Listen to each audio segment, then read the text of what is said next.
Segmenti mes dy pikave doganore në Bllatë, asaj të Shqipërisë dhe Maqedonisë së Veriut vijon të jetë i degraduar dhe në gjendje as pak normale për një rrugë që jep impaktin e parë të vendit tonë për të gjithë ata që hyjnë nga Maqedonia e Veriut. Gropat në këtë segment dhe problemet e tjera japin një pamje jo të duhur vendit tonë, teksa pjesa e vendit fqinj është shumë më e mirë. Ndërkohë, prefekti i Qarkut Dibër Nezhbedin Shehu tha se nga kontaktet e tij me institucionet e drejtorisë së përgjithshme të doganave, i është komunikuar një investim që pritet të bëhet në muajt në vijim. Sipas Shehut, ky segment do t'i nënshtrohet riveshjes së plot me asfalt. Realisht është një segment rreth 200 metrë, po them unë, ndoshta s'është 200 metrë, në planin që ka drejtoria e përgjithshme e doganave për të rehabilituar ose për të investime që po bën në doganën e Bllatës, meqense është rrit kapaciteti dhe fluksi hyrje e daleve, dështohet si kapacitet, është këtë vit për të rehabilituar edhe segment rruge.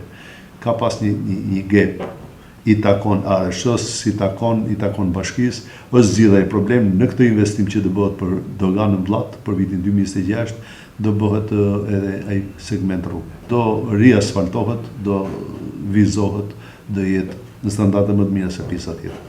Gjendja e degraduar e kësaj rruge ishte kthyer në probleme edhe për qytetarët i Bram që lëvizin shpesh drejt Maqedonisë së Veriut për të furnizuar me ushqime apo karburant.